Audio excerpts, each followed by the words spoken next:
You're listening to the Back Home Network, presented by Home Field Apparel. Physical basketball I was at the games. versus You were physical not. fouling. You watched it on YouTube. Anyway, I saw the game. I watched the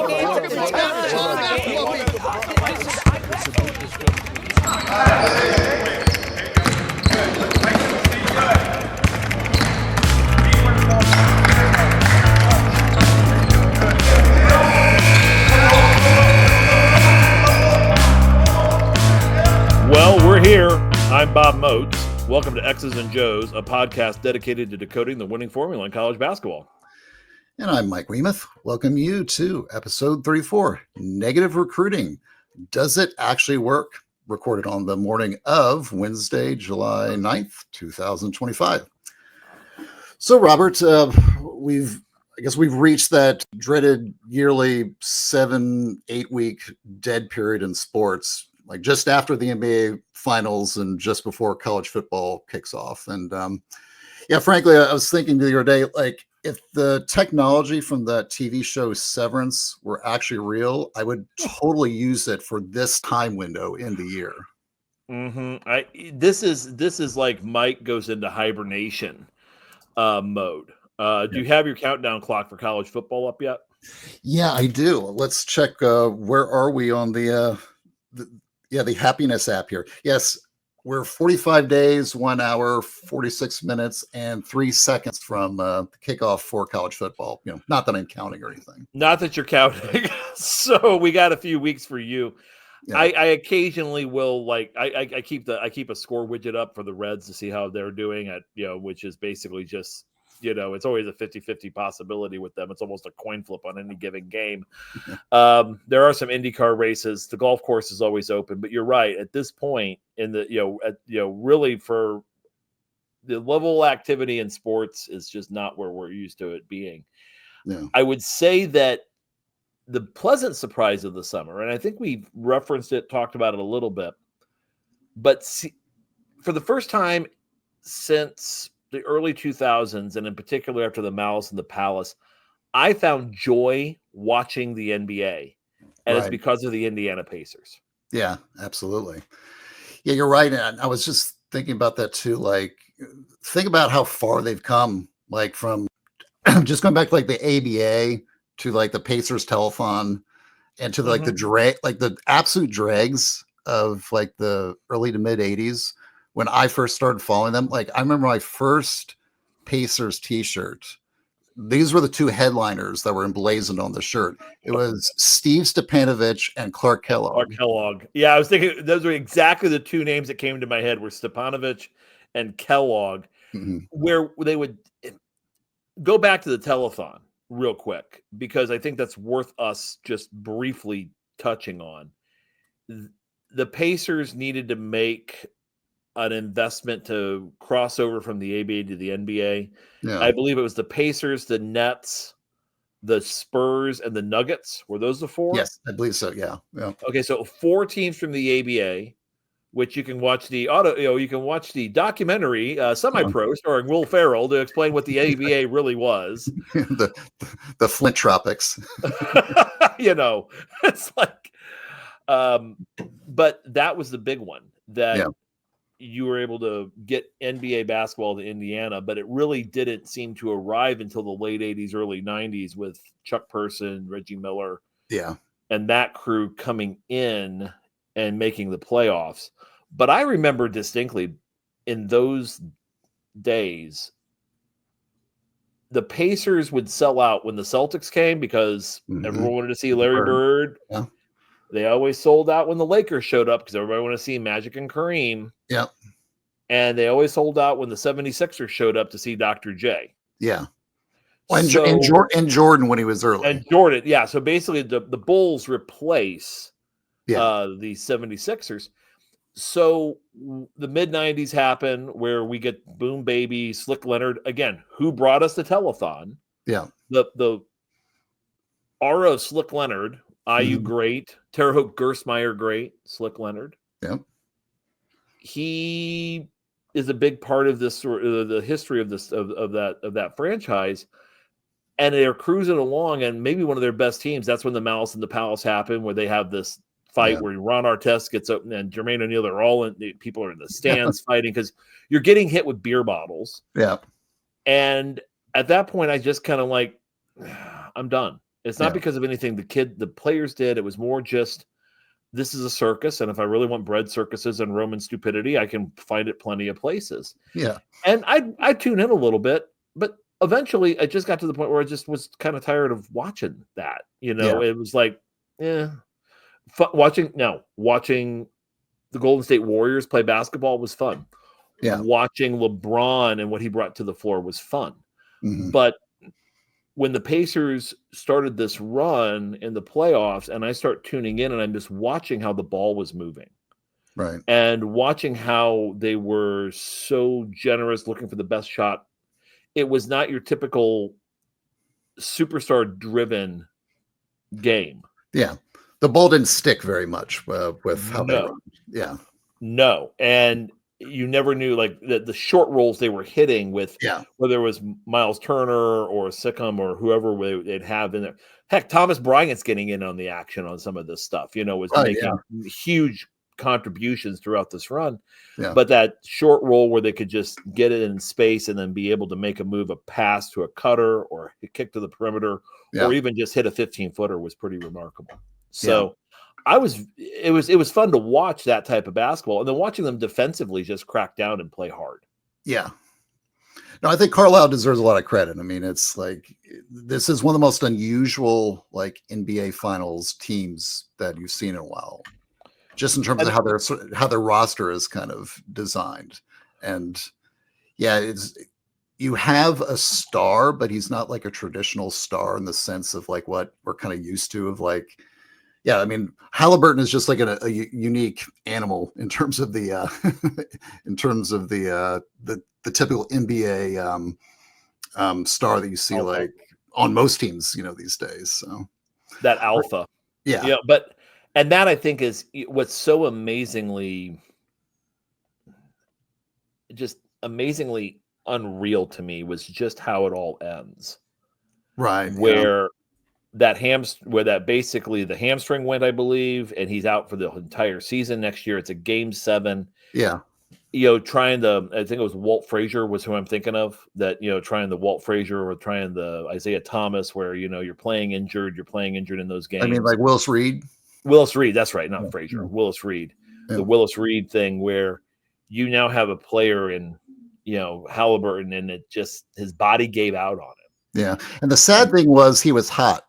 Yeah. Oh yeah. 1000%. He was like up to that point. Like I was watching the game and as soon as he hit those like first like three pointers, I think even like knowing how OKC was not necessarily playing their A game, like for the first half, you kind of thought like the Pacers might actually pull this off if he can like, if everything just stays where it was, but it just didn't stay where it was. So no.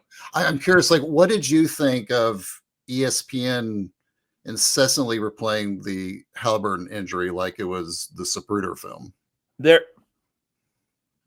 When you look at certain events in sports and there's a moment where you just stop running it, you stop the camera, you just stop showing it. Yeah. That was one of those cases where that should have been the case. Like when Theismann went down 40 years ago, when Lawrence Taylor snapped his femur like a pencil in class. Yeah. They showed it once. And it's like, nope, we can't do this. Can't do that again. Can't do that again. Yeah. Or it's when you have a fatality in auto racing. You don't show that over and over and over and over again. Now, maybe you go after you break it down. It's not like you're continuously showing it as here. And this is a significant thing that happened in the game. This guy just, lost his hamstring or lost his, it was a hamstring, right? No. I think it may have been his Achilles. So. Achilles. It was an Achilles. It was a ruptured Achilles because the hamstring was the original injury, and then the Achilles ruptured. Yeah. So I think that's how that pathology happened. So yeah, I thought it's in poor taste to say the least. It's completely unnecessary on the other end. Yeah. Well, it's also just like the irony of like just how it kind of gets presented. As you're listening, it's like they'll show it and they're like, oh man, that's so terrible. That's just awful. Then stop showing it. Then stop showing it. I don't need to see it anymore.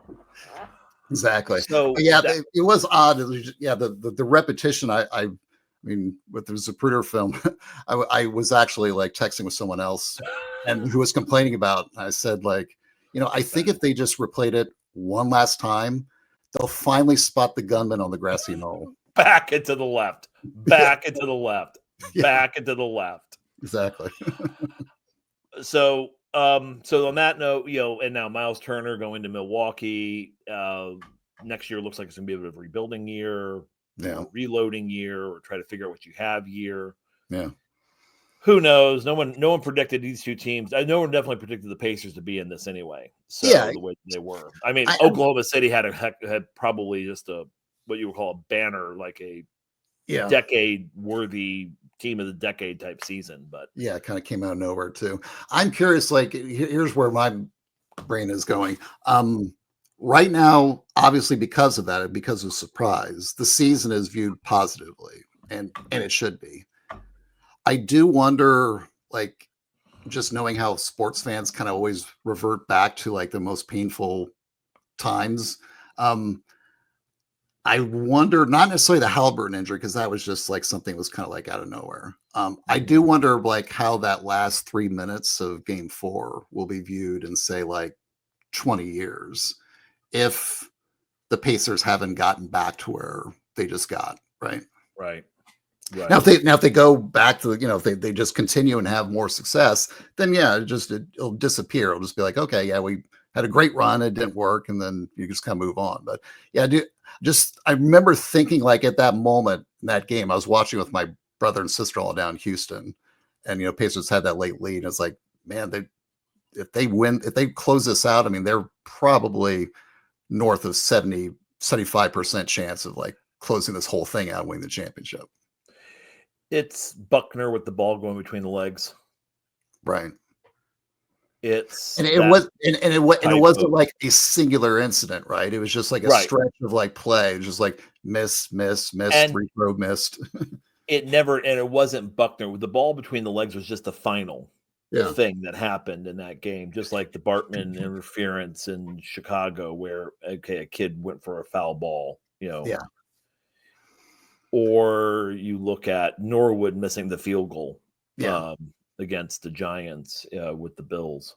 Yeah. So you have those types of moments where it just can sometimes be the death knell, so to speak. That it's like, this is where it all ended. This is where my life. This is where the Black Cat hit the field in Shea Stadium, and the Mets win the World Series. Well, what was that quote? What is that Hunter S. Thompson quote? It's like you get to the top of looking.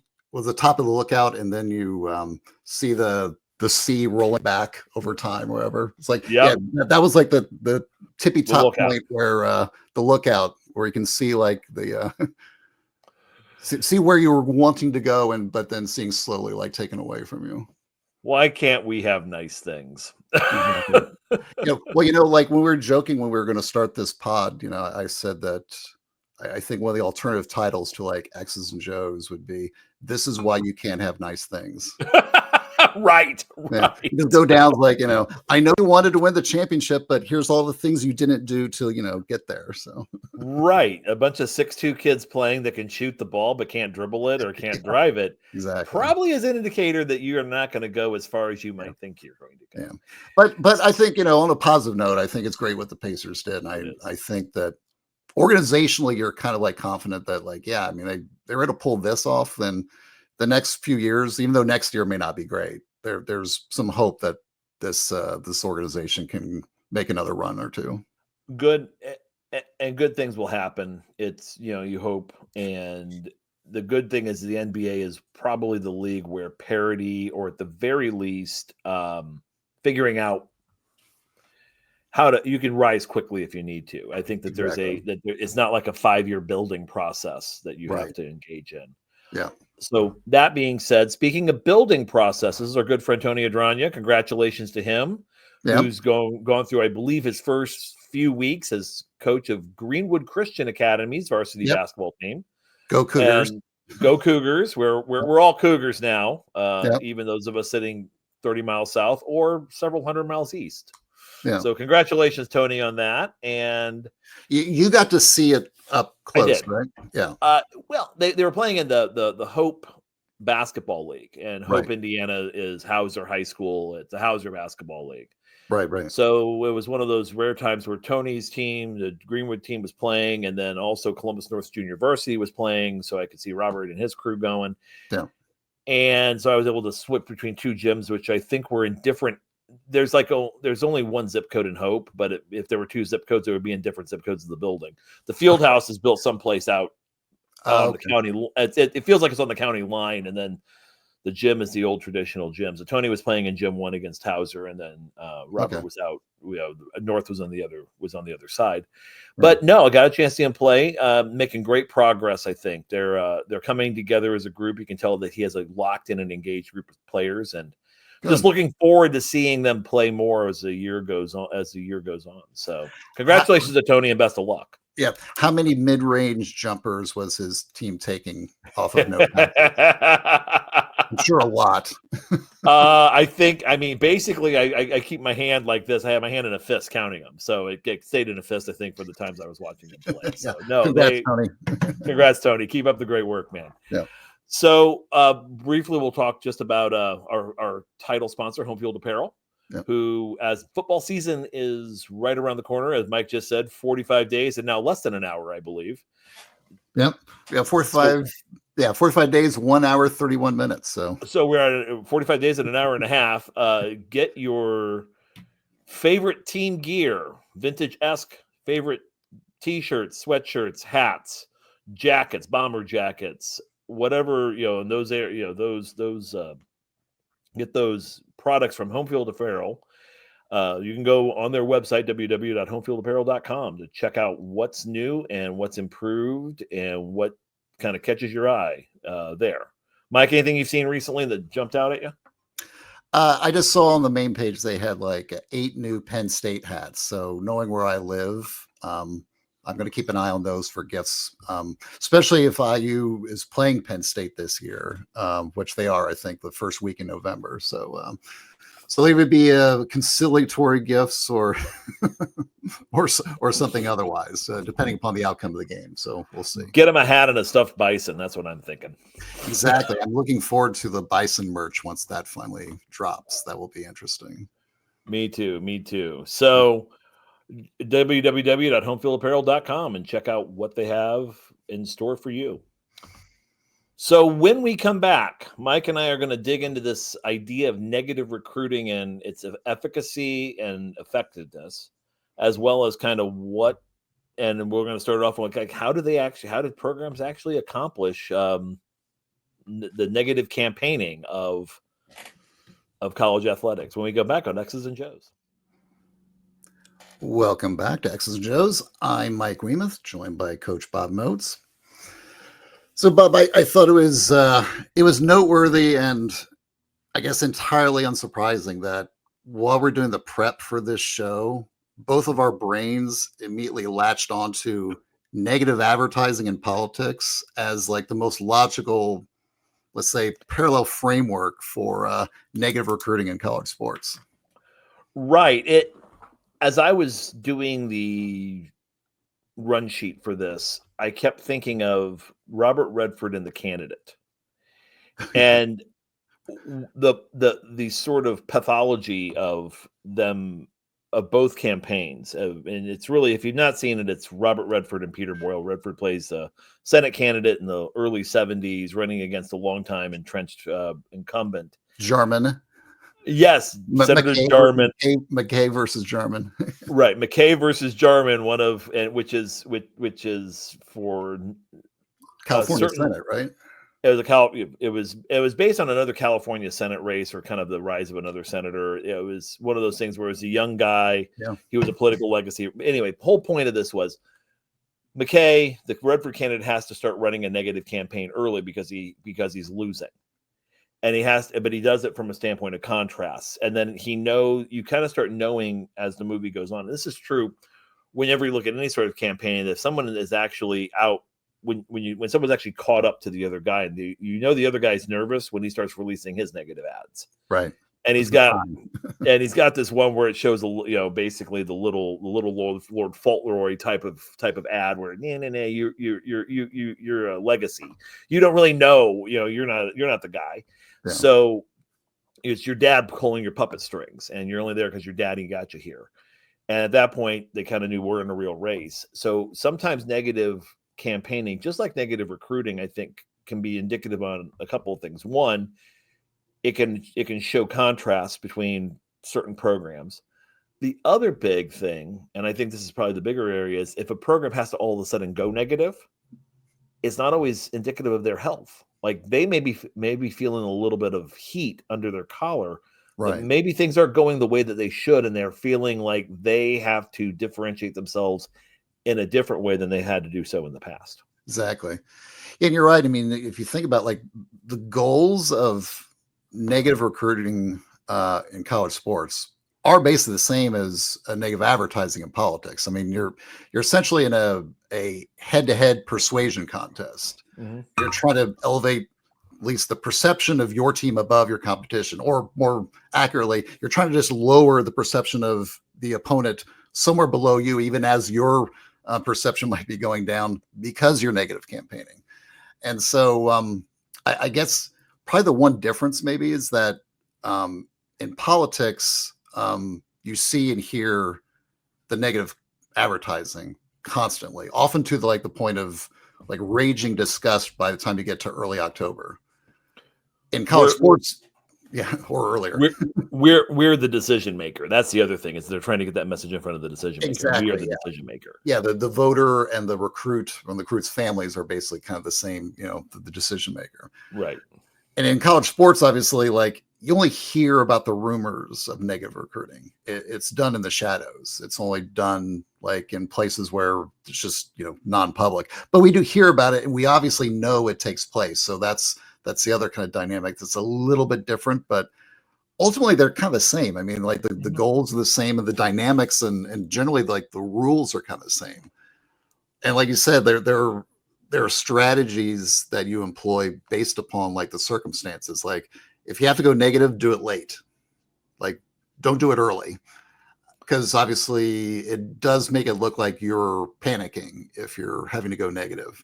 If you're losing, though, if you feel like you're down, though, or you're trying to drive your opponent's negatives up, mm-hmm.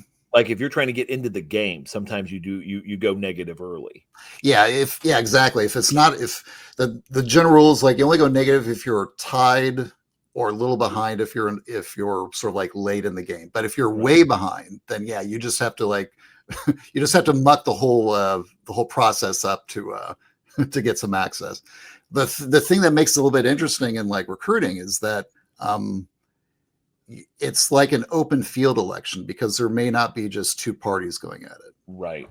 So you've got like 4 or 5 schools going after one kid. And so if you go negative, great, that may like, you may be torching all the other ones, but then it doesn't help you if you're the only one doing it. Then the kids can look at you and say, oh God, those guys are kind of crazy. They just like only talk crap about the other schools. So yeah, so I'd say just overall, like there are similarities, but there are like, I guess there's some differences that make it a little bit unique, but it's worth, I think the parallel is worth the conversation. One thing, so driving negatives up, because I think that this is something that we need to briefly touch on. Mm. Some programs will actually recruit or make contact with kids to try to steer them away from other programs. Like think about the kamikaze attack, as we call it. Right. It's kind of a bonsai charge. And it's kind of like, we're gonna end this with, we're not gonna get you, but we're gonna do everything in our power to make sure that our rival, our chief rival or conference opponent doesn't get you either. Yeah. And that's, in many respects, it's the sort of strategic thinking when you look at recruiting, which is it's not just about me getting my guys, it's about me preventing you from getting yours. Exactly. Yeah, you see that. It's like if you're Michigan and you're going after like a really elite kid, and the other options for that kid are Michigan State and Illinois. you'll happily usher that kid to champagne Mhm. as long as he's not going to East Lansing. Right. If you're in third, you might as well just throw your delegates behind. Exactly. And you only do that if you're in third. If you're close, then you're going to be much more delegate. You may even hope, well, maybe Illinois is going to like run some some negative recruiting against against the other one, or vice versa. So yeah, and that's also the other part of it, is that when you have multiple parties involved in it, you kind of hope that everyone else is kind of going negative while you're not. Because it's like, hey, well, I can at least kind of stay out of the fray a little bit until maybe I have to jump in and go negative. So that's the other unique part of it. There's also there's the swift boat tactic, which is using like third parties to do your dirty work. Mm-hmm. Right. Like affiliated, but not necessarily exactly within your payroll, let's say, like AAU connections. Like you see that used frequently where, like a school might have a really good connection with like a particular like AU coach or program, and they can do some steering. They can say, oh, I know that you're looking at Texas Tech, but I kind of heard that, some of the kids that are in my program that, one or two of them went there like a few years ago. They said, I just didn't really like the environment there. It was kind of boring, or maybe they thought that there's some other facet of it that just was not engaging for them. That is a tactic that's used so that like the school that's like actually doing that can kind of say, well, it wasn't us. I mean, just... right. And there's that process where it's important to realize this is why you keep good relationships up. Right. Because when you're a situation like you use Texas Tech as an example, or if you're the program that is being steered, like IU, I think had a problem with this in the mid 2010s at the end of Tom Crean, when the state of Indiana kind of just closed off. Right. A great example of the negative recruiting. Opponents in the Big Ten were more than happy to kind of see this thing take the turn that it took. How you go from a Big Ten champion to at Thanksgiving being talked about as a potential Final Four team, to your coach's seat got so hot that it blew him off of the seat, and Archie Miller gets brought in. Yeah. This all happens in a year period. And you were the one, Mike, that told me it's like, well, look and see what he's got coming in. Look and see where he's recruiting. Look and see who are his targets, and is he converting his offers into visits? Yeah. And by the time that you had the end of the Crean era, that wasn't happening. Right. So the big thing was the idea of the Creaning of rosters. That messaging got out, that the relationships weren't there on one end to be able to say to AAU programs in your state that the Jeremy Hollowell thing didn't work out, or Remy Abel didn't work out. Right. But instead of them having instead of that being able to be spun, it was more or less just a thing of, well, it's pretty obvious that something's not going well there. So that resonates, that negative. So now you have wanted surrogates who also, I think, are thinking at that point, maybe it's, until this guy until they get some stuff figured out down there, I'm not all that interested in sending my kids over there. Right.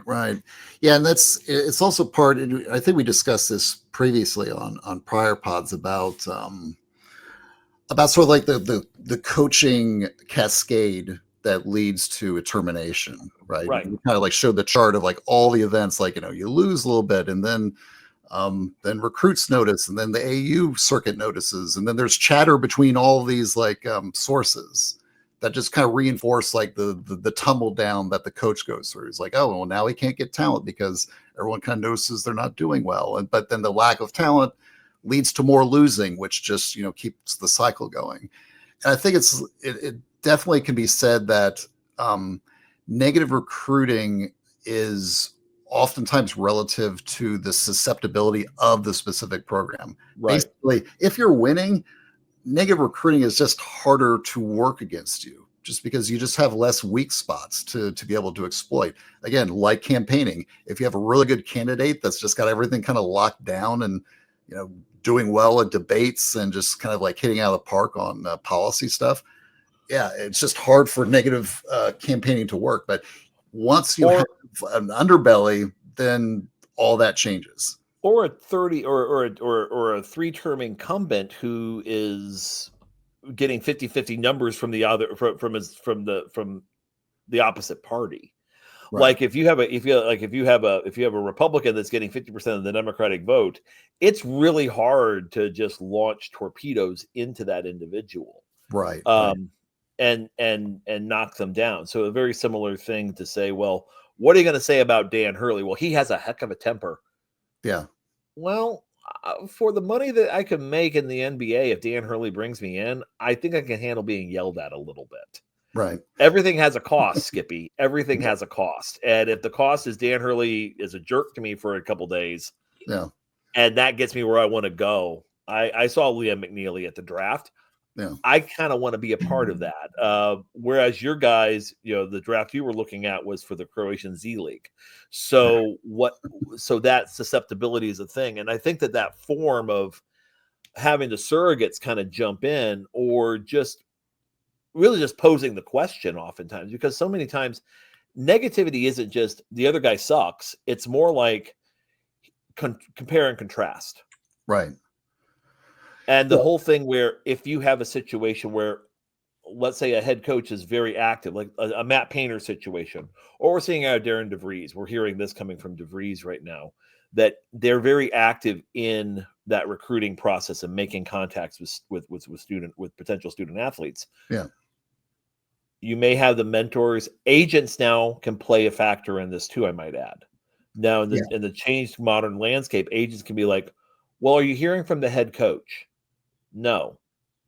And it's not that they're engaging in negative recruiting as much as they're pointing out the negatives to their client. The agent works for the client. Right. Presumably. Yeah.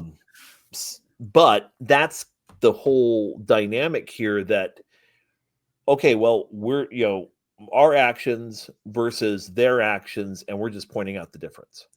Yeah, exactly. And you're right. Just like there are more quote unquote players in the game now in terms of, this whole process, just in recruiting in general. And so once you add more potential angles and more people are just like talking about the recruitment.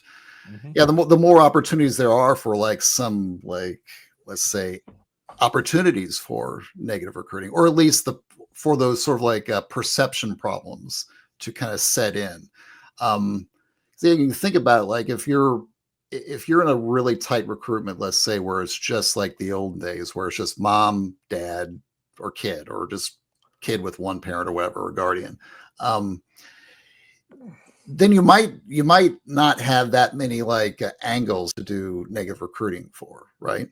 Because because there's just like less people with like less, let's say, depth of opinion.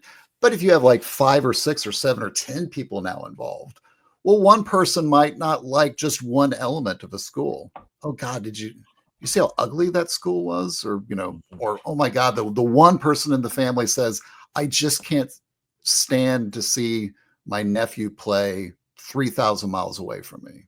Mm-hmm. Then that like creates the opportunity, like, okay, well, the schools now know, and if they're smart about it, again, if they have the intel on the ground about who's like the decision makers in the recruitment process, they now know that that's an angle. Oh, wait a minute, the grandmother doesn't want to see the kid go too far away. We can use that now. We know that's an angle we can use against that other school, like UCLA or St. John's or whatever. Go back to the intel process, because I think you just gave the key word: on the ground intel. And how do you? Because how that basically works in my estimation is you have assistant coaches, and this is why they stay as dialed in as they do, and it's why you have a large web of conversation that happens in and around these recruitments. Mm-hmm. Like, how do you know who the decision maker is? Right. Exactly.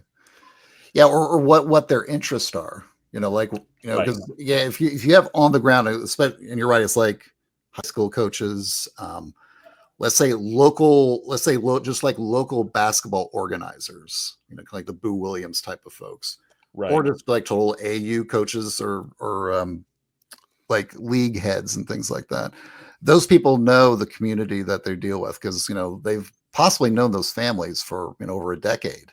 For like literally from like youth basketball when they're like, 8 years old all the way up Mhm. till now that they're 18, they're a 5-star recruit and they're, ready to pick a school. Yeah, I mean, and it gets really weird, like the angles of how negative recruiting can work because it can get like very specific. I've heard stories before where, let's say, like one school has like really good intel, like school A. School B has less good intel on, like, let's say the local dynamics for the recruit in that area. And school B is not aware of like what the interests of the family are.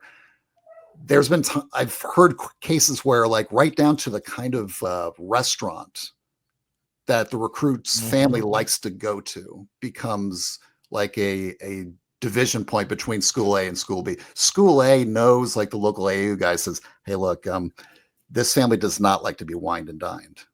They really like simple food. If you go over the top too much with them, they're going to see that you're kind of putting on airs. Like, they just take them to like a nice local kind of steakhouse or something like that, something simple. Whereas like school B doesn't know that. It's like, hey, let's take them to the fanciest place we can go. Right. Because that worked on those other kids that we were like recruiting, like, last cycle. Let's take this kid there. The family's like, oh, what are we doing here? And school A, of course, takes them to, simple Texas Roadhouse or something like that. That's how weird and simple those divisions of intel can get when it comes to negative recruiting. And those perception differences do matter over time.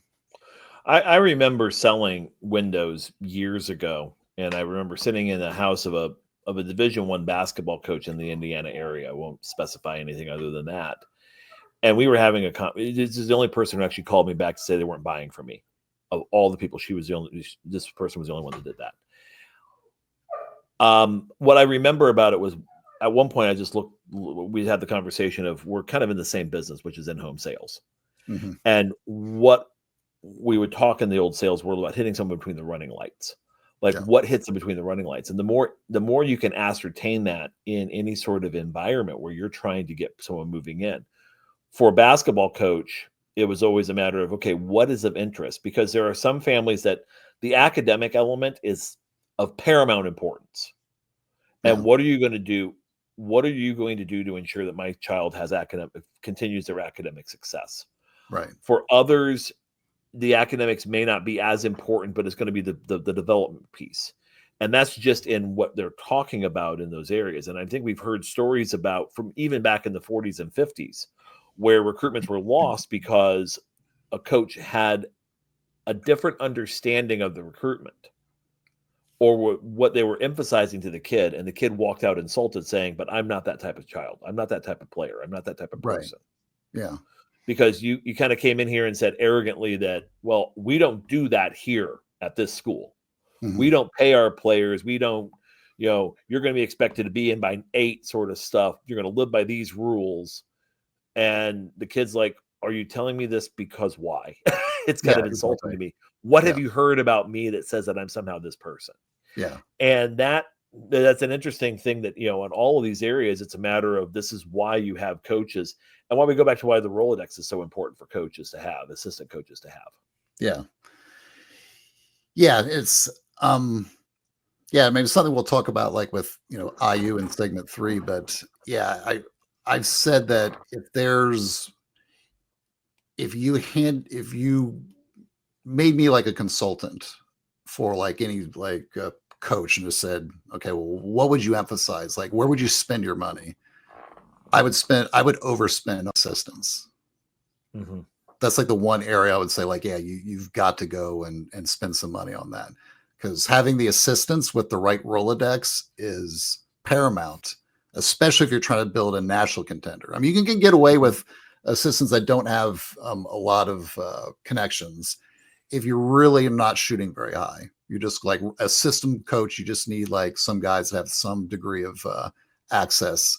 But if you're really trying to be like a national contender, there's a very small number of assistants out there that can actually get you that access, and you have to pay for them.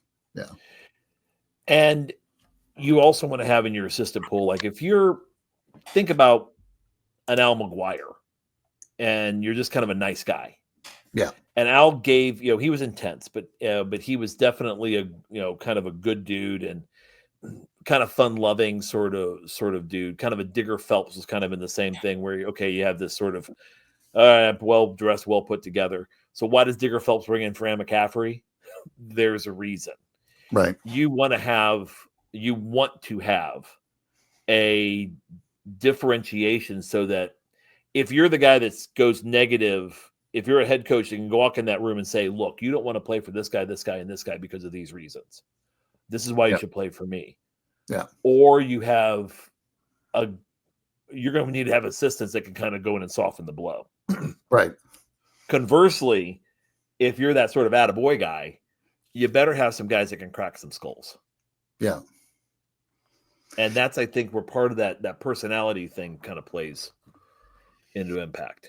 Yeah, and it's important, and this is kind of like the one admonition I kind of give about like the tactics that or approaches that coaches use at different programs, because you see on message boards like we should go into this kid's living room and tell them this and that, X, Y, and Z.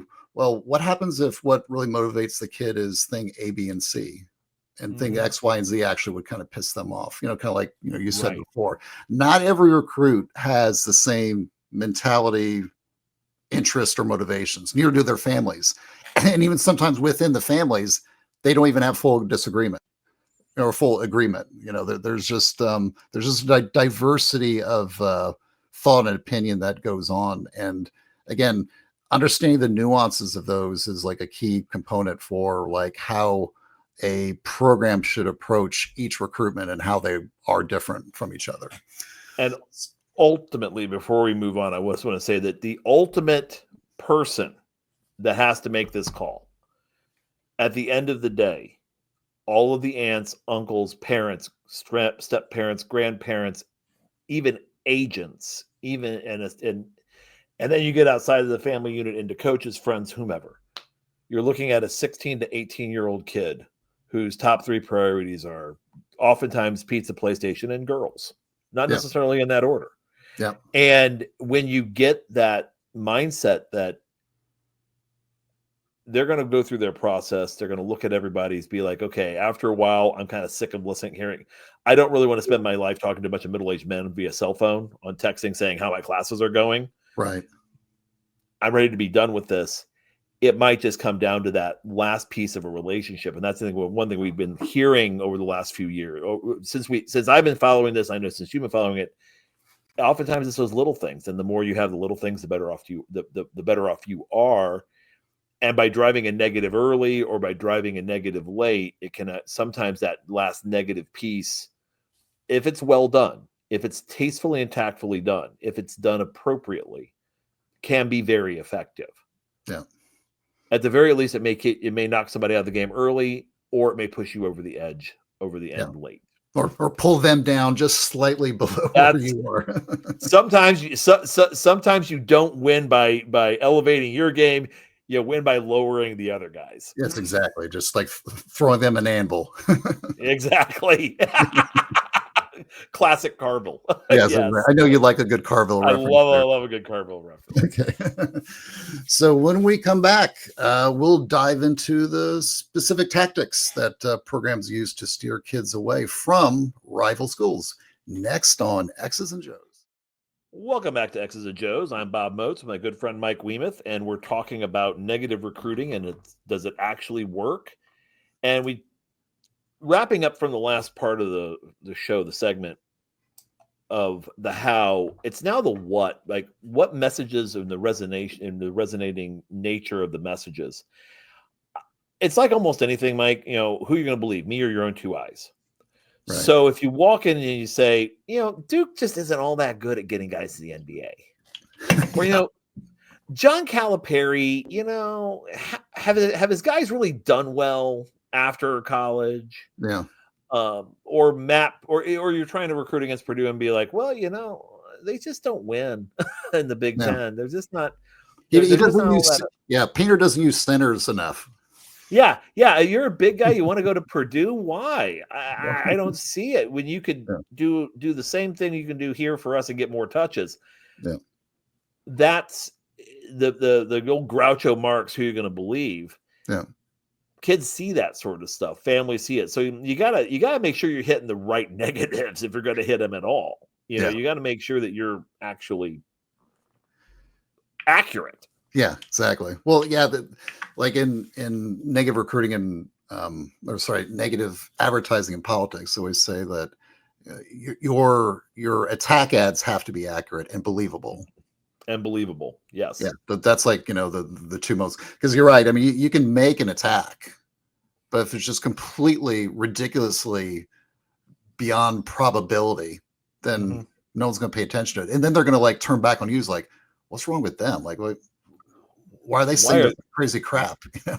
Yeah, exactly. That's kind of attack ad where like the negatives of your opponent stay stable, but yours actually go in the wrong direction that you want.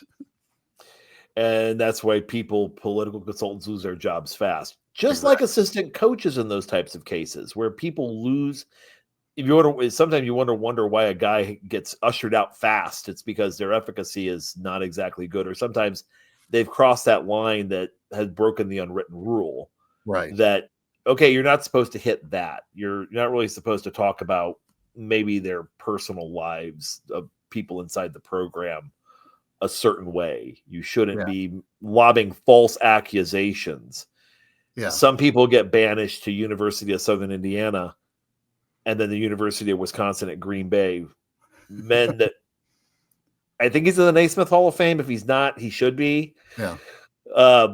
If you're that type of coach, you may find yourself, and then all of a sudden, when you have a barbecue at your house, the NCAA treats you like you're a mass murderer. Yeah. If you violate the rules, the unwritten rules, that's going to follow you for a while. Yep.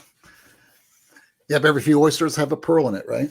Every few, yes. And really, in retrospect, it was a young guy, and Deion Tom, and that's probably would you say that's probably the best, most well-known example of negative recruiting? Yes, the nuclear option. The Deion Thomas, that was the Iowa Illinois Deion Thomas case was like the Johnson Goldwater Daisy ad for negative recruiting. Like, oh man, they went direct and quick.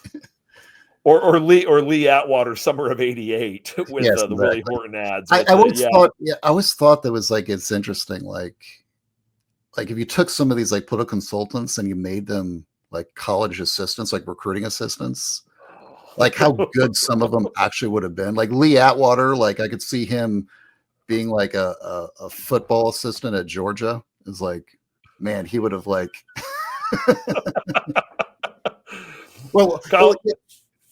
You can see at ESPN 30 for 30 the day college football changed. You can see a 60-minute documentary on Lee Atwater and how the University of Alabama was never the same since Coach Atwater came to Georgia. We thought Sherman screwed us up. Yeah, it's funny. Like there's like and you think about it, and we have a slide here to kind of like illustrate that there's so many variables that you can like attack based upon just like the differentiation between like each program based upon like like a host of different things, and each of those like open up those like those opportunities for for negative recruiting. And so in this like slide I put up here, these are just the variables that like kids consider when they're like picking a school. And this is not the entire list, but it is at least a representative sample of the kind of things that kids will look at. And I'll just read through them quickly, just especially for our folks that are just on listen only mode. But they include playing time, recent performance of the program, facilities, NIL, the weather at the campus, the geography of the campus, the NBA development capability of the school, the offensive system, the fan base, the arena, the status of the coach. Are they on the hot seat or are they stable? The conference the team plays in, campus party scene, the school's co-ed ratios, campus safety, Is the program a fun place to play, or is more of a work-based program? The academics, the coach's, let's say, personality, positive or negative. Is the campus nice looking, or is it kind of sketchy? And just the kind of jerseys and gear that the school has. Is the uniform considered to be swag worthy, or is it something that no one would wear out on the street if they were not playing for the team? So these are the kind of things that, again, are the opportunities that schools can seize upon in terms of how to conduct their negative recruiting. And you can almost look at it, Bob, like it's almost like a sliding scale in terms of, like, let's say, the acceptability of the negative recruiting, like how it would be perceived by the let's say by the rival schools, versus like the downright, like, Donald Segretti level scummy, like Nixon Plumbers kind of negative recruiting. I was actually thinking about that the other day. Like, what in college basketball, what would be like the parallel to the Canuck letter? Like, how would they even look like in college basketball recruiting? It might even be more in the party scene and girls. Think about the Louisville recruiting scandal. Yeah. Under Pitino. Mm-hmm. And doing that is almost like a false flag operation where you send somebody you send somebody to a hotel room. Yeah. Like to a dad's hotel room, like dad and son are on the visit and you send somebody to the room. Yeah. That would be something that would kind of factor in there. But I think that's one of those negative things where sometimes, like, the party scene can be a plus, and sometimes mom or grandma says, or the kid looks at it and goes, yeah, this isn't for me. Yeah. Exactly.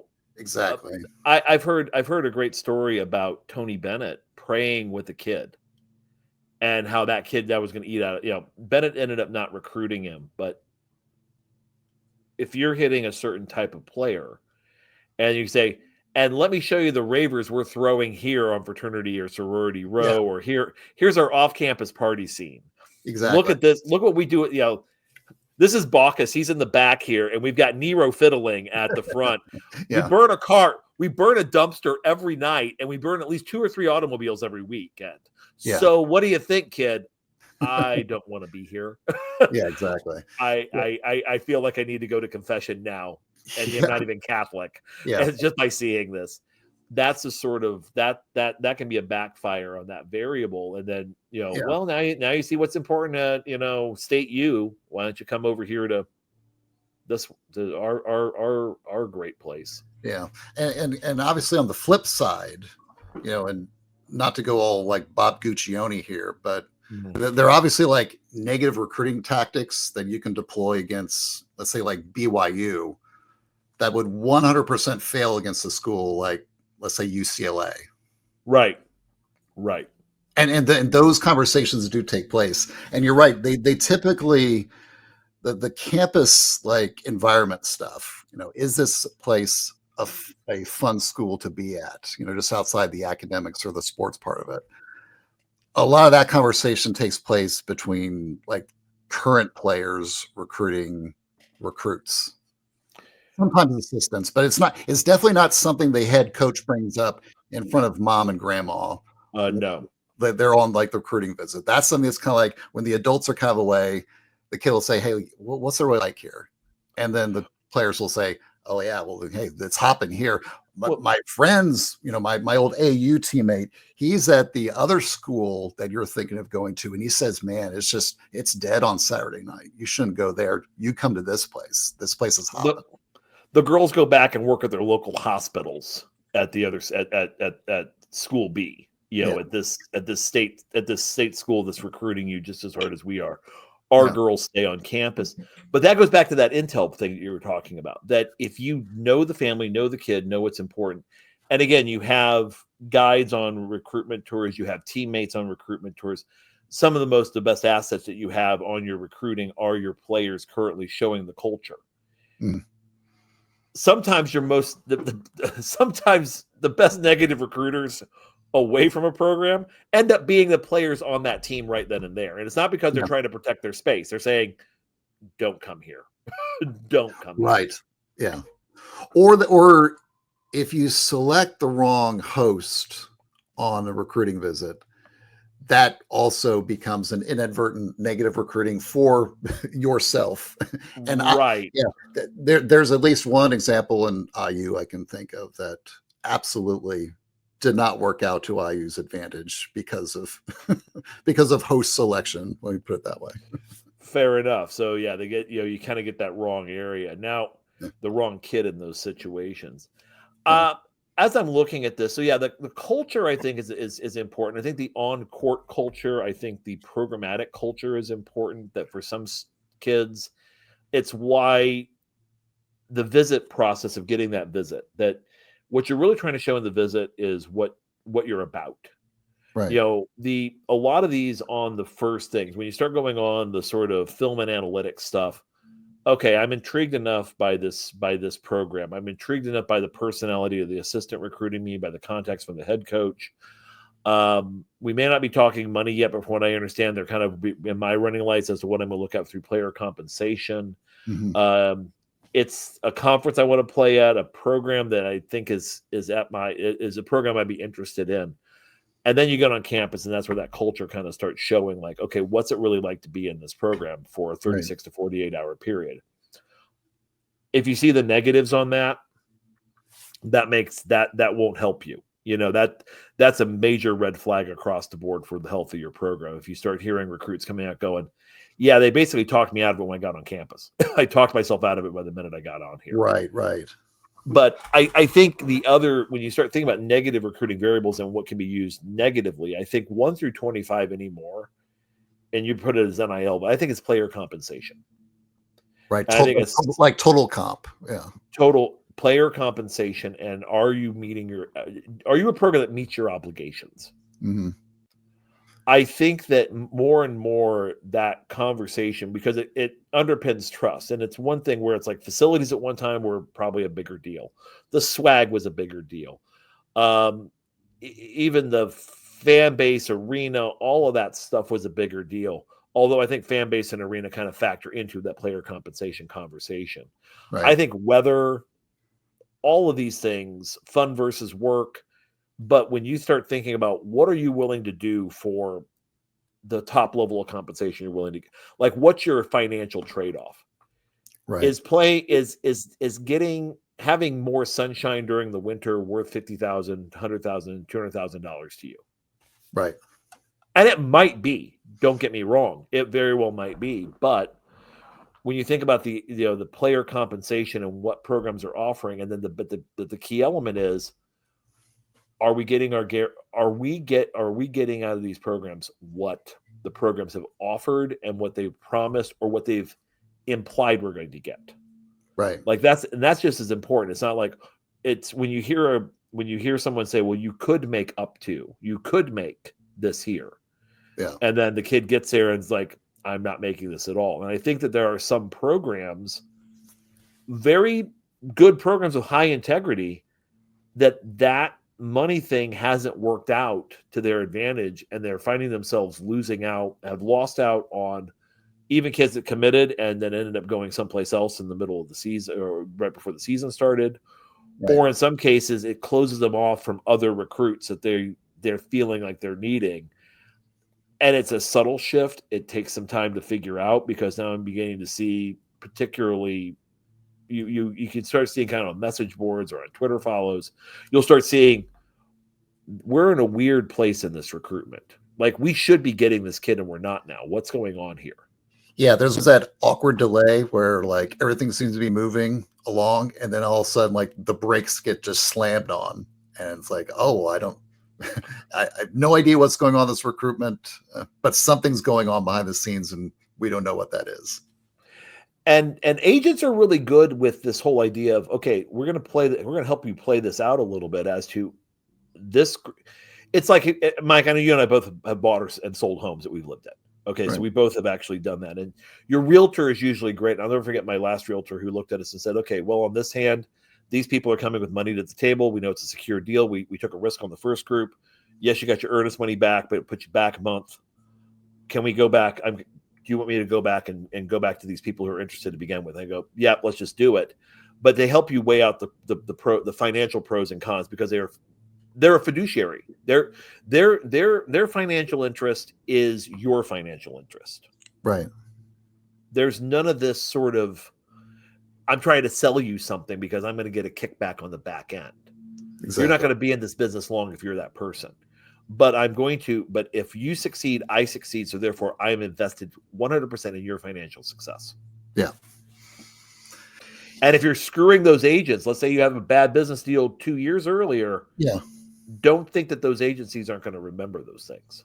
Oh, yeah. And it's like, we've already seen examples where the inability for schools to fulfill their promises has already caused some people to lose their. I mean, that's what, at least it seems to be the case that happened with Leonard Hamilton at FSU.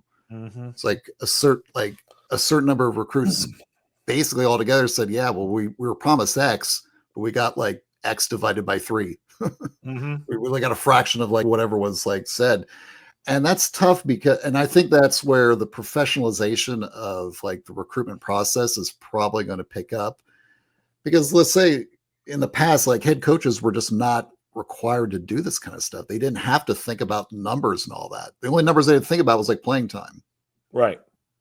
But now you're getting like financials, and these guys like have been doing it one way, like we're recruiting a very specific way, the old way, for like last 3 or 4 decades or more.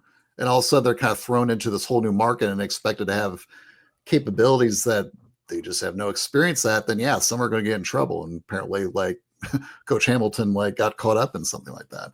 So yeah, it is interesting just how I think the use of third parties is going to increasingly become like a regular feature within like recruiting. Because it used to be like the coaches it was a very like mano-a-mano kind of thing when it came to like head coaches. Like even using like even if like one school screwed up with like recruitment in terms of like an assistant coach going, let's say, a little overboard on negativity, it would be like the head coach approaching the other head coach to kind of like work it out, right? Balance it out, right? Exactly. Well, I was thinking about like that in preparation for this. Do you remember the whole like Tweety Carter issue between Scott Drew and Bob Knight? Remember that Bob, I think, had a conversation with Homer Drew's son. Was the way it went. Yeah.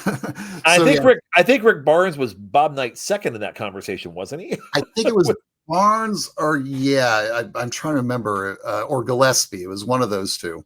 But yeah, like so it was when Scott Drew got his first like big time recruit. It was Tweety Carter. And he printed some material up, and like, in Baylor green and black, saying like, which coach signed a McDonald's All-American. It had, Drew is like all like, blown up in the middle of the printable, and like Knight and and the other coach had a big like red X through them.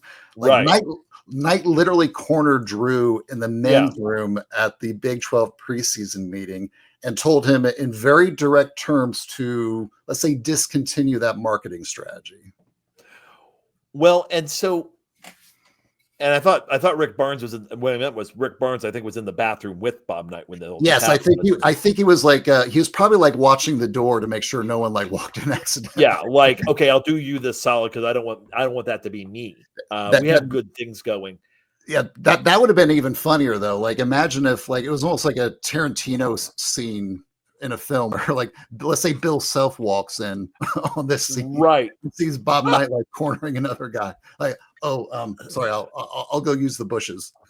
And I think that's it. Kind of going back to the candidate or the candidate, where you're sitting in the room and you go, well, did we get under their skin? Oh yeah, we've gotten under his skin. Because that's what they're using against us. Right. He's not mad about losing the recruit. He's mad that we're actually showing this and we're framing the conversation differently. One problem with negativity, when you start thinking about paradigm changing and you look at who's got the national title and who has the, Bob Knight had 3, and I'm not trashing out Coach Knight by any stretch here. I'm just making the statement that by 2003, 2004, 2005, here's where the game was. And Drew's going, you can look at it two ways. Oh my, I really probably shouldn't make people mad. Or maybe I'm doing exactly what I'm supposed to be doing. If they're cornering me in the bathroom and telling me to stop what I'm doing right now, maybe what I'm doing is disrupting this just enough where it actually now evens the playing field. Where I'm not Baylor basketball anymore, which has been in the literal dregs of college basketball for its history. Right. The only way we're going to turn this around is for us to hopscotch some of these individuals.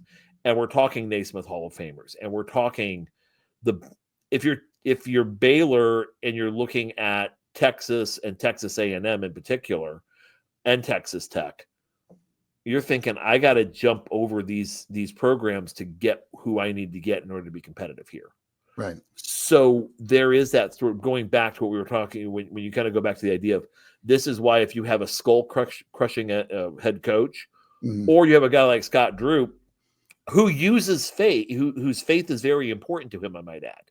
Yes. His personal faith is extremely essential, but you have people around him that are able to, at the very least, promote or do it in a way that kind of that kind of says, okay, well, he's our good guy. You don't want to deal with us. Yeah. You're saying there's one coach that works outside the ecumenical norms of the good word. Yeah, potentially. But I think in this situation, it was like, and that's kind of where that negativity kind of kicks in, because now it's just a matter of, well, that Coach Knight just can't take a joke, and that you can see how you would use that against a Bob Knight in those situations. And it just kind of shows that, well, he's old and stale, or he's too old school, or he's this. And that's a sort of area where I think when we talk about negative variables, it's that contrast. Right. It's that contrast that, it's like, well, maybe sometimes the best thing to do is to kick his ass on the next recruitment. Don't wait around. You could, because if we're talking about this story 20 years later, when we're talking about negative recruiting, it actually kind of factors into the conversation that maybe sometimes it's those variables, by showing that I'm one and you're the other, and the kids kind of like the fact that he's actually he forced Knight to respond to him. That's critical. That's critical. And the fact that it was written about almost kind of makes it more funny. Oh yeah. Oh, huge. Because now you're not saying, it's not like, I'm having to tell this story. Someone tells it for me. Yeah. It's the best marketing. So at this point, you're Scott Drew. You're going, okay, well, all right, you guys want to exile me to Waco, Texas? Fine. I'll make enough money. I'll find a good Mexican restaurant, and I'll win a national title. They'll build a new arena for me. At this point, and that's, it's that sort of going back to the changing of the guard, sort of approach. So the overarching question, obviously, that gets asked in this conversation is the generic question is, does negative recruiting work? What is your stock answer to that? Depends, but I think that it depends on the recruitment, depends on the situation, and it depends on what you're trying to accomplish. I mean, I think it's not as simple as saying negativity, or that that in every recruitment you go in and you basically trash out the opposing team, and then you drag everybody down to your level. I don't think that works. And I also don't think, and this is the most important part of it, I don't think you're going to last long in coaching, and you're also going to burn your Rolodex quickly if that's the sort of engagement that you're seeking. Yeah. Ultimately, assistants are going to be very hesitant to trash out other assistants, because one day that assistant that they're trashing out might be a head coach. Yeah. And one day they may want to go work on that staff, especially if their guy gets canned. Exactly. Or if their guy goes someplace else and doesn't take them with them. Yeah. Word also gets around fast. These guys know who's saying what about whom. You trust no one. And you're at a very high level of cutthroat in this game. You're at a very high level of commitment in this game. I mean, you're at a point where these individuals who are doing this are really good at what they do. And they've survived the Nights of 1,000 Knives on more than one occasion. Yeah. So they're not novices by any stretch. Well, golly gee, I'm surprised Bill said that about me. You won't hear that a whole lot. It's going to be like, that SOB said what? Okay. Yeah. You're over on this side of the ledger. Yeah. So after you confront them in the bathroom. Or you never let them know it. That's the other thing, is that, no, I thought you were an SOB for 5 years, but I kept pumping you. Yeah. That's so I think it's effective in that it can be very effective short term, long term. I think what's really effective is that what it does is it's actually if it's revealing to you that when you start hearing certain things and you start hearing the seeds of them being planted, how do you quickly counter that? Yeah. I think that's where that's effectiveness is. I think the effectiveness is more that process of now it becomes a lot more effective if you have a program that just neglects it or just says we're okay with that being the negative. Right. Because that helps us actually accomplish our goals. Yeah. Yeah, and I agree with everything you said with that, because that's the specificity is what matters. I mean, like we see, on IU websites, but also, and this is true on every like fan message board. Every school has in all these variables we have up here, you can see that different schools have different strengths and weaknesses within, this list of criteria, right? Mm-hmm. And if you're a fan of a school and they're recruiting a particular kid, you'll think like, okay, we're really good at thing X, Y, and Z, or that this is a campus strength, let's say. Well, why is this kid not responding to our thing? Well, why is it that they left us? Like we have a much nicer campus than the school he went to. It's the idea that like every one of the kids, again, as I said before, their interests are not going to be your interest. Every kid will have a different, let's say, pecking order in terms of these variables on what they prioritize. Some kids like to be on a really pretty, like rural campus. Other kids, they want to be on in a metro campus where there are a lot of things to do, like downtown. Every one of these is going to have some kind of split where a kid will be on like one side or the other of whether they prioritize it or not. So that's the kind of like that's the kind of level of complexity I think you have to be aware of, especially as fans, because again, fans we have this bias where we think our priors are the priors of the kids that we're recruiting, or the things we like must be the thing that they like as well, and that just oftentimes does not work that way. And it's going to get, I would say, like another thing I would add to the sort of like the general theme here, a lot of this stuff is going to get complicated. I predict at some point in the future, unfortunately, I'm waiting for like the first deep fake or AI generated negative recruiting clip to take place. That's an interesting point. And before we wrap on this segment, I will quickly jump out on this, which is we have to trust the fact, I think, as we go further into the conversations, that the kids are smart. Right. They're not stupid. They're going to see those things. And I think a lot of it's going to be a thing where the first person, it's almost like using chemical weapons.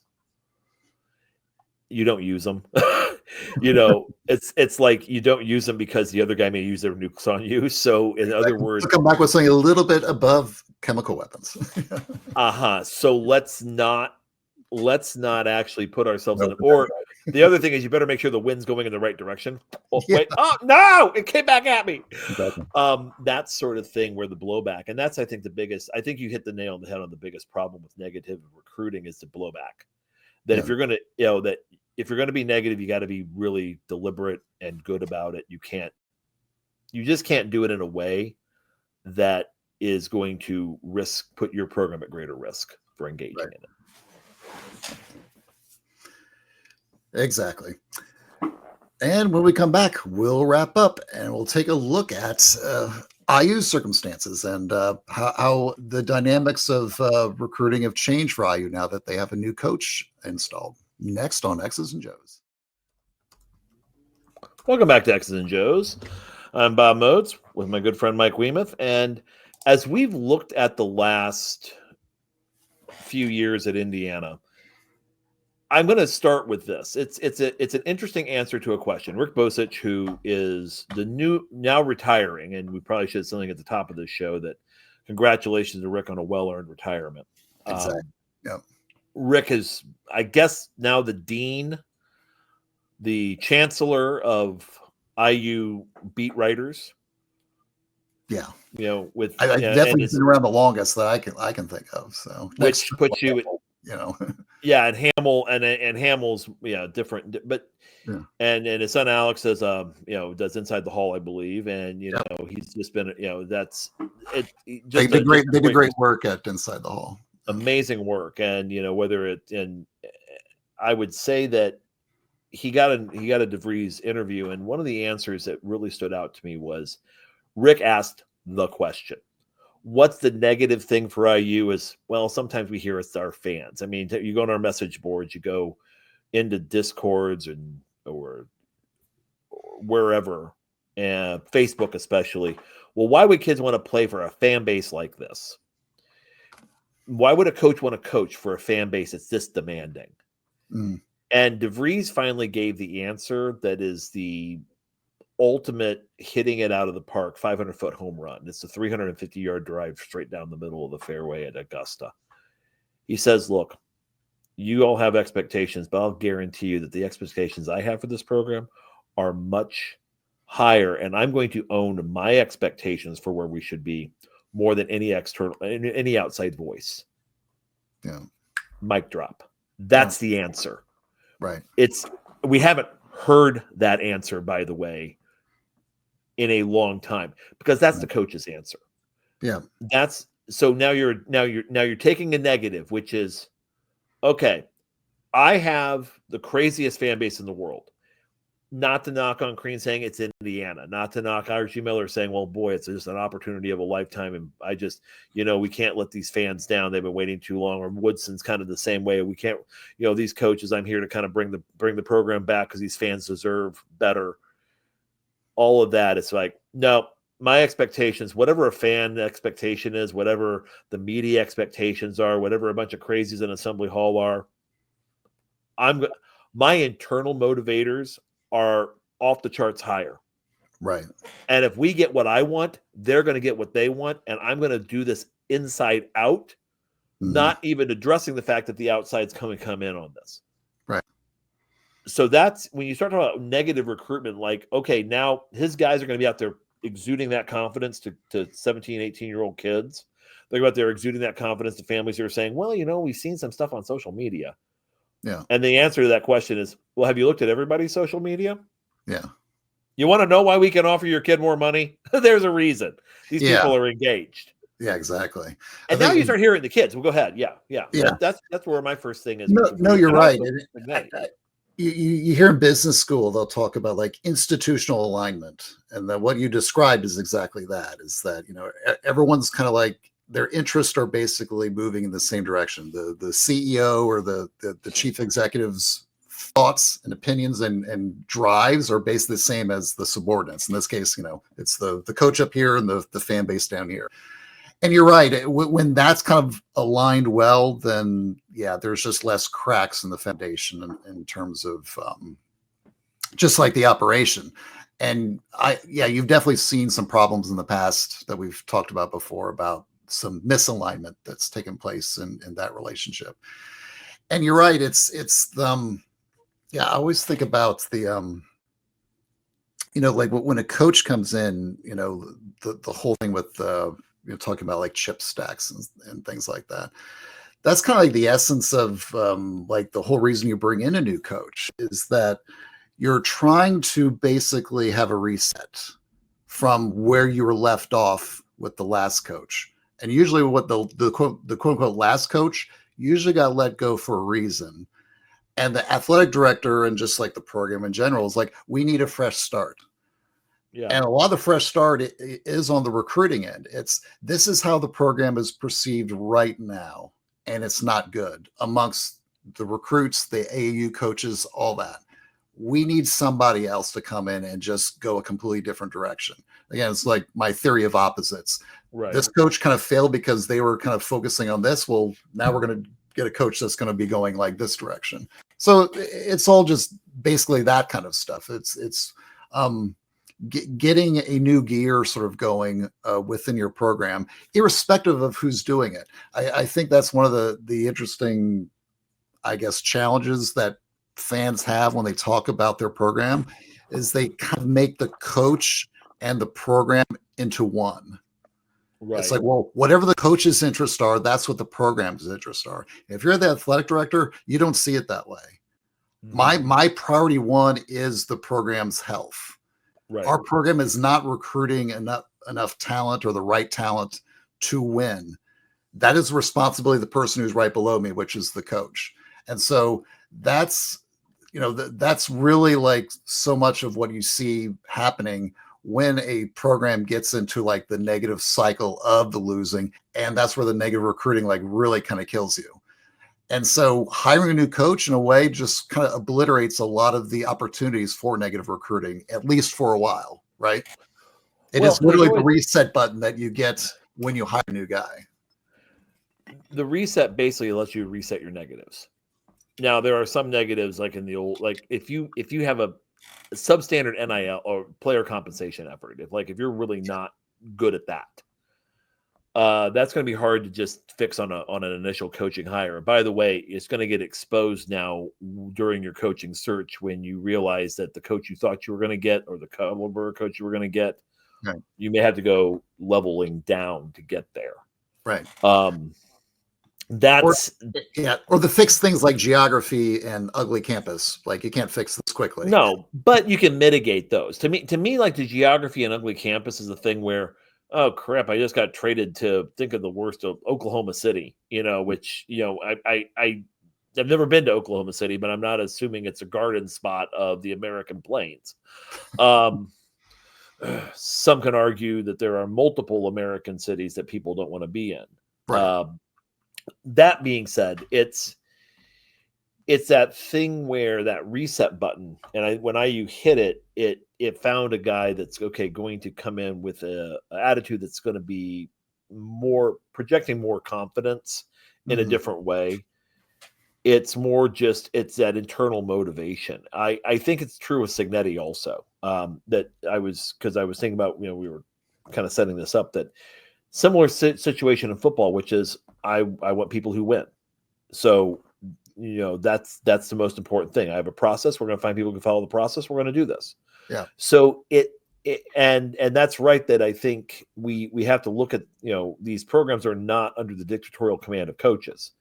There's a larger hierarchy in play here that requires them to be successful at what they do. And even if you go through two or three, if you're in that small percentage, that 5% of coaches that is really just multiple contract coaches in college basketball or even college football, you're susceptible after periods of time. Like we will, you see those moments where that's the case, where after the second extension, all of a sudden things are feeling like they're stagnating, or they're going through mud, or they're not going where they're going.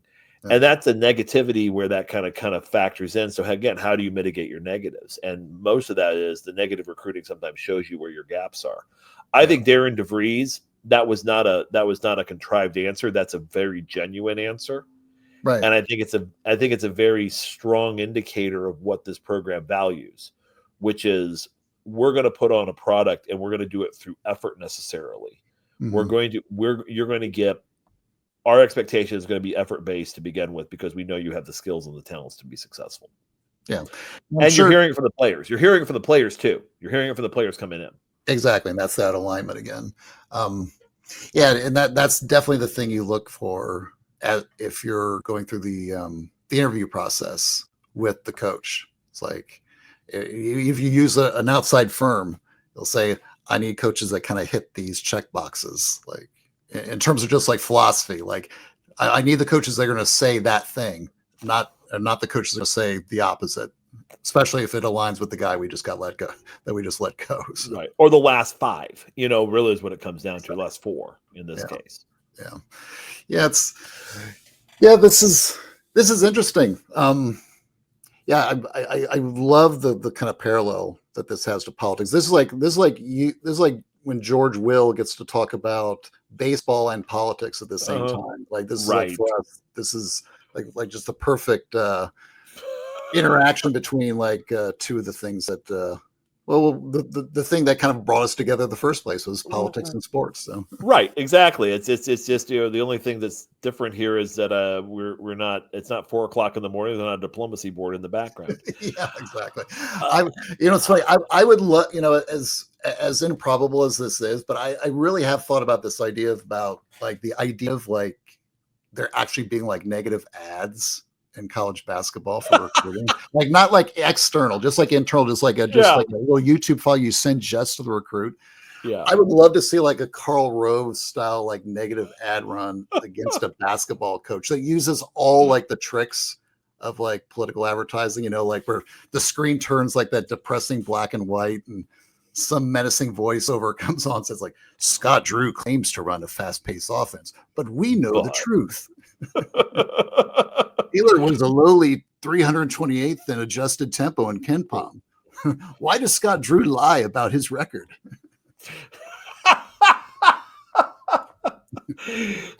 This advertising paid for by the University of Texas. Or showing like footage of like 3 guys in the paint on offense. Exactly. Yeah. And then it's the other ad, which is more like the more the goofy ad where it's like showing like Benny Hill like yakety sacks and watching. Yeah, this is spacing at UConn. And you see these 3 guys like running around, running around in these sorts of exactly without the spacing. So it's like you can do all sorts of fun stuff with this, but yeah. That would be the perfect job for you and me to start a consulting thing, right? Doing just that, negative ads for college basketball. That would be perfect for us. We should get the LLC going like tomorrow. Tomorrow, yeah. Just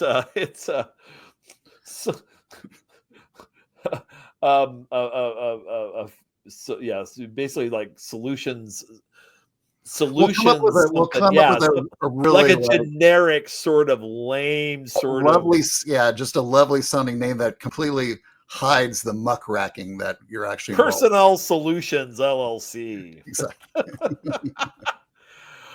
All right. Well, so thanks to Bob Thompson for the music and sound of the show. Special thanks to John Ringer of rigdesign.com for designing the logo and look of the show.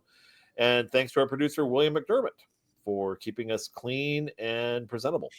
Yep. Looking forward to episode 35. We're targeting right now to host our second annual Ask Us Anything podcast, where your 2 hosts will answer any basketball or non-basketball related questions that you might have. And at least the ones that won't get us in trouble with our current sponsors. So there'll be some vetting of some kind for the questions. Sponsors, spouses, local chambers of commerce, really the local vocabulary. Yeah, all of them. We're not really interested yet, but yeah, exactly. And we'll try to shoot something out on the interwebs in the coming week, asking for questions. So look on X, Substack, the Back Home Network Discord, or even like within this the comments section of this YouTube, you can throw questions in there. We'll compile those and come down with a decent list. So yeah, and there's some other episodes we're planning right now. We have some fun guests. I think we're shooting to have some familiar faces and such. So it will be we're going to do as much sort of like fun, non-specific content, or let's say like non-targeted content for the summer before the season really starts to kick off. So we've got a few more episodes before we get into the meat of actual games to talk about. Exactly. So we're looking forward to hearing from you and figuring out and we're looking for you guys hearing what we're going to be cooking up here the next 2 months as we go in transition into football season. Yeah. Which is now 45 days and now less than an hour away, I believe. Yeah. 45 days, 18 minutes, 19 seconds. So almost there, baby. Almost there. Almost there. So until then, this endless conversation was brought to you by the Back Home Network. Be sure to check out all the great BHN content, including the Assembly Call, Doing the Work, Right at Meridian, The Dribble Drive, and Crimson Cast, which you can find on YouTube and on backhomenetwork.com. So until next time, I'm Mike Wiemuth. And I'm Bob Moats. Take care, everybody.